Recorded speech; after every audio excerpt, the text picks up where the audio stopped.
Hello and welcome.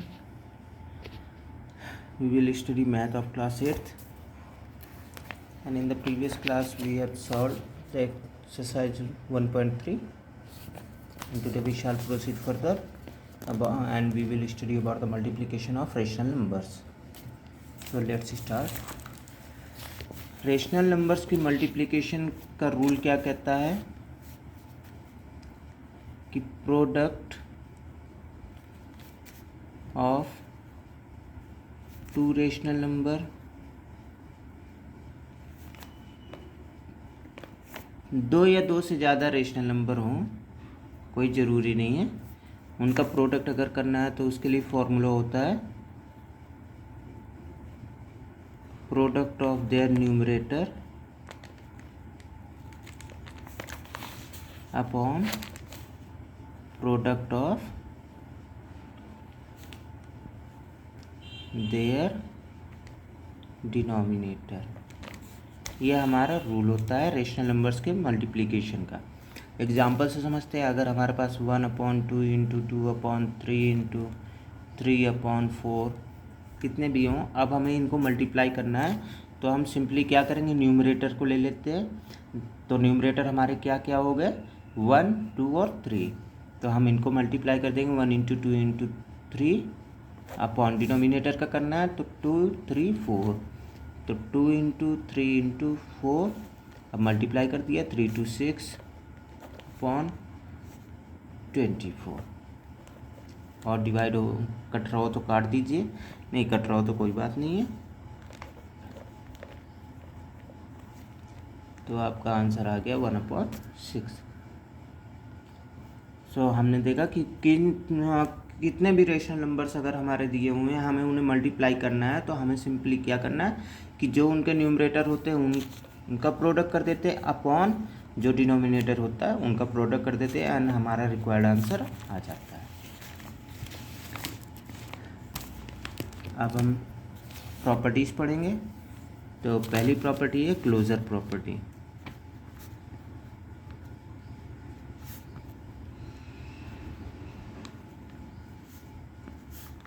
Closure property क्या कहती है, the product of two rational number is always a rational number. मतलब किन्हीं भी दो रेशनल नंबर को जब हम मल्टीप्लाई करेंगे तो जो आंसर आएगा वो हमेशा ही एक रेशनल नंबर होगा। एग्जाम्पल 1/2 इंटू 2/3 मल्टीप्लाई किया तो 1 into 2/2 into 3 equals 2/6 equal 1/3। Clear. अब ये हमारा 1/3 भी एक रेशनल नंबर है। सो हमने देखा कि किन्हीं भी दो रेशनल नंबर या दो से ज़्यादा रेशनल नंबर को जब हम मल्टीप्लाई कर रहे हैं तो जो आंसर हमारा आ रहा है वो एक रेशनल नंबर ही आ रहा है। Next, commutative property.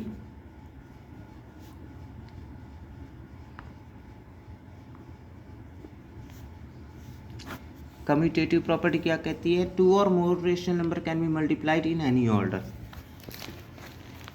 कि दो या दो से ज़्यादा रेशनल नंबर्स को हम किसी भी ऑर्डर में मल्टीप्लाई कर देते हैं। जैसे 2/3 इंटू 3/5 इंटू 7/11। अब इनको हम ज़रूरी नहीं है हम इसी तरह रख करके मल्टीप्लाई करें, हम इनका ऑर्डर कुछ भी रख सकते हैं। जैसे 7/11 इंटू 2/3 इंटू 3/5, तब भी हमारा आंसर सेम ही आएगा। देख लेते हैं, वेरीफाई कर लेते हैं। 2 इंटू 3 इंटू 7/3 इंटू 5 इंटू 11। यहाँ पे 7 इंटू 2 इंटू 3/11 इंटू 3 इंटू 5, 42, 165।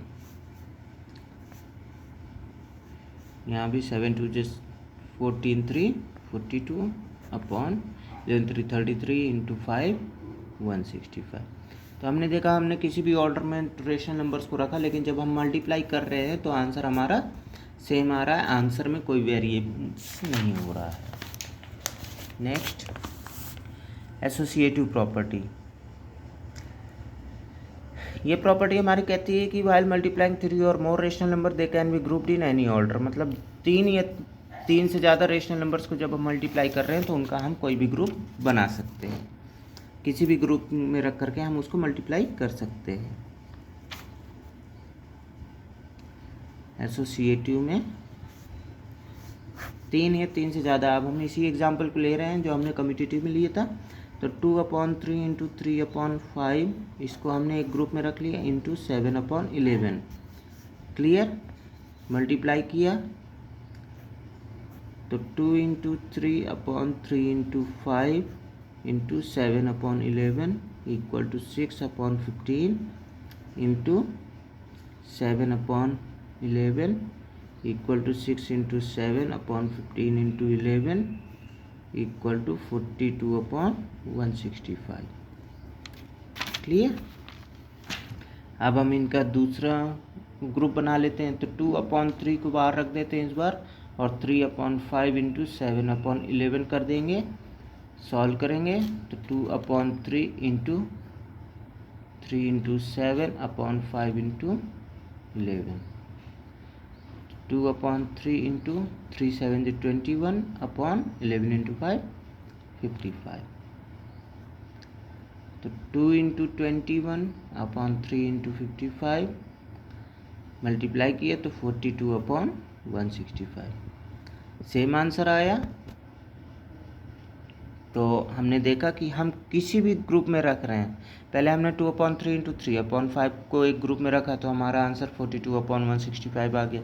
फिर हमने 3/5 इंटू 7/11 को ग्रुप में रखा, तब भी हमारा आंसर 42/165 आया। तो हमारी एसोसिएटिव प्रॉपर्टी कहती है कि हम रेशनल नंबर्स को किसी भी ग्रुप में रख लें, लेकिन जब हम उन्हें मल्टीप्लाई करेंगे तो उनका आंसर सेम आएगा। Next property, existence of multiplicative identity. Property 4 है मल्टीप्लिकेटिव आइडेंटिटी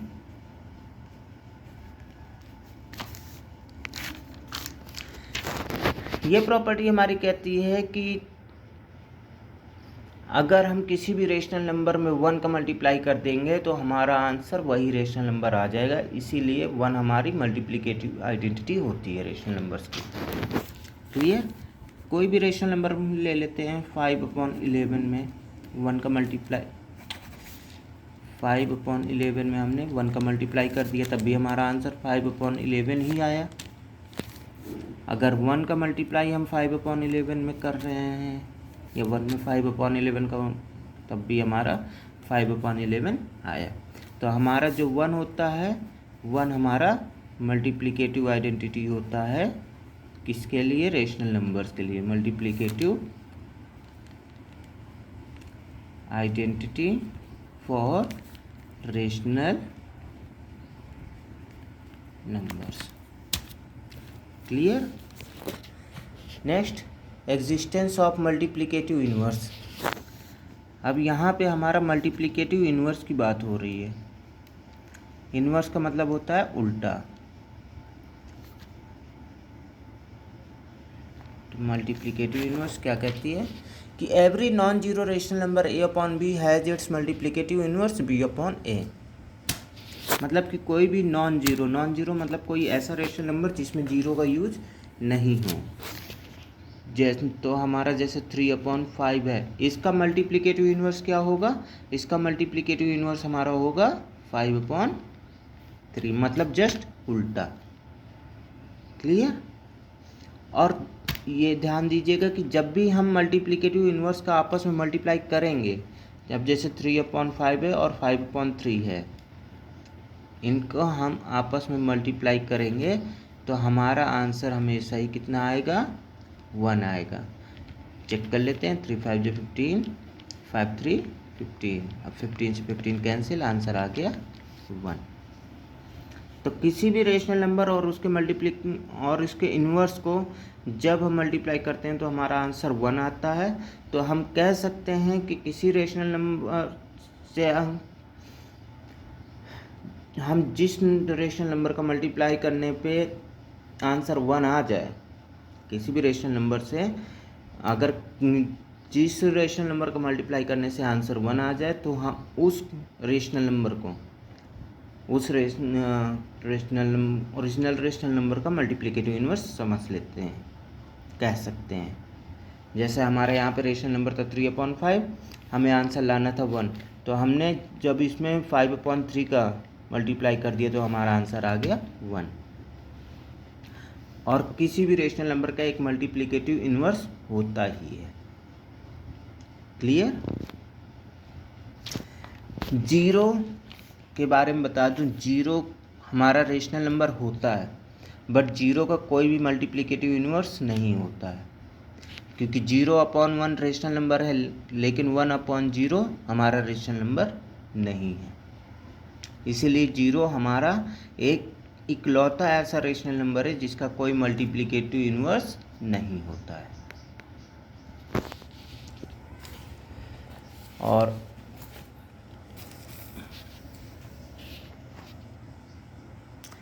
किसी भी रेसिप्रोकल को या मल्टीप्लिकेटिव इन्वर्स को हम डिनोट किया करते हैं पावर में -1 लगा करके। जैसे हमारा कोई रेशनल नंबर है a/b, तो इसका जो रेसिप्रोकल होगा, ठीक है, या इन्वर्स होगा, उसको हम डिनोट करेंगे किसमें? a/b की पावर -1। इससे हम डिनोट किया करते हैं। इसके बारे में मैं और डिटेल में बताऊंगा जब क्लासेस शुरू होंगी। अब बढ़ते हैं अगली प्रॉपर्टी की तरफ। Distributive property of multiplicative over addition for rational numbers, ये प्रॉपर्टी हमारी, और ये कहती है, क्या कहती है इसके बारे में हम समझते हैं।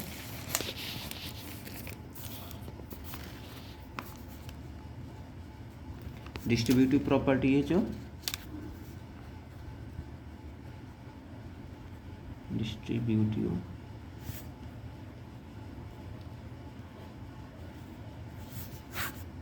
तो ये कहती है कि अगर हम a/b का किसी भी एडिशन वाले रेशनल नंबर्स, ऐसे रेशनल नंबर से मल्टीप्लाई कर रहे हैं जिनमें आपस में एडिशन हो रहा है, जैसे c/d प्लस e/f, हम ये कर रहे हैं, तो हम इसको किस फॉर्म में लिख सकते हैं? हम इसको पहले इससे मल्टीप्लाई कराएंगे, तो a/b इंटू c/d,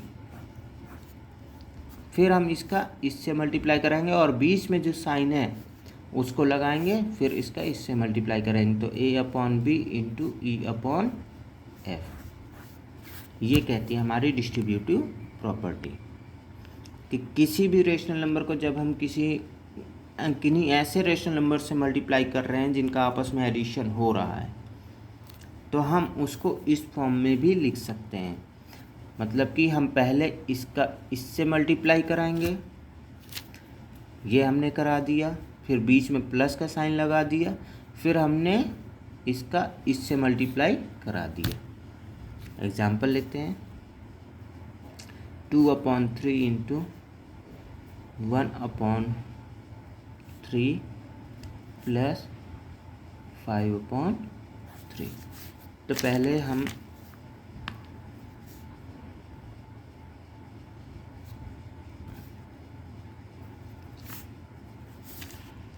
अब इसको हम पहले इसमें मल्टीप्लाई कराते हैं, तो 2/3 इंटू 1/3, फिर बीच में प्लस का साइन आया, फिर हमने इसका इसमें मल्टीप्लाई कराया, तो 2/3 इंटू 5/3, ठीक है। और साथ ही साथ अब हम इस साइड जो है अपना अलग सॉल्यूशन लेते चलेंगे, इंटू ब्रैकेट के अंदर एलसीएम लिए 3 आया तो 1 + 5, और इधर ये वाला चलेंगे तो 2 into 1/3 into 3 plus 2 into 5/3 into 3, तो 2/3 into 1 + 5 6/3 equal to 2 into 1 2/9 plus 2 into 5 10/9। अब हमने यहाँ मल्टीप्लाई कर दिया, तो 2 इंटू 6/3 3 × 9, 3 इंटू 3, और यहाँ पे एलसीएम लिया 9 आया 2 + 10, अब यहाँ मल्टीप्लाई किया 6 इंटू 2 12 अपॉन 3 इंटू 3 9 और यहाँ ऐड किया तो 12 अपॉन 9। कट रहा हो तो काट दीजिए। 3 4 जा 12, 3 3 जा 9, यहाँ भी 3 4 जा 12, 3 3 जा 9। तो आंसर फाइनल आ गया 4/3 इक्वल्स 4/3। सो हमने देखा कि डिस्ट्रीब्यूटिव प्रॉपर्टी के अकॉर्डिंग हम चाहे इस तरह सॉल्व कर लें चाहे इस तरह सॉल्व कर लें, आंसर हमारा दोनों में सेम आ रहा है। और अगर कोई इक्वेशन हमारा ऐसे फॉर्म में दिया हुआ है तो हम उसको इस फॉर्म में भी लिख सकते हैं, आंसर हमारा सेम ही आएगा, कुछ अलग नहीं आएगा। तो ये हमारी डिस्ट्रीब्यूटिव प्रॉपर्टी कह रही थी। नेक्स्ट प्रॉपर्टी है मल्टीप्लिकेटिव प्रॉपर्टी ऑफ ज़ीरो। तो ये जो प्रॉपर्टी कहती है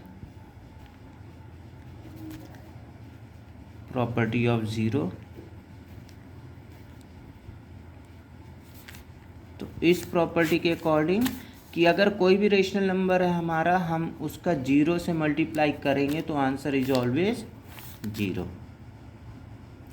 या जीरो को हम किसी भी रेशनल नंबर से मल्टीप्लाई करेंगे तब भी आंसर जीरो।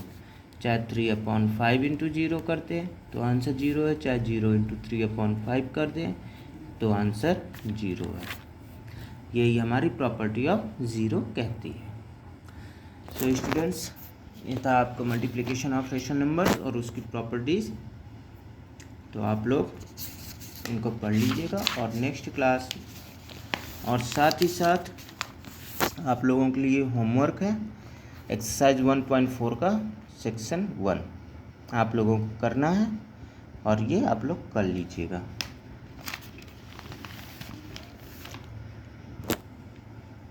और बाकी के जो क्वेश्चंस है वो हम लोग नेक्स्ट क्लास में समझेंगे। आज के लिए बस इतना ही। Thank you.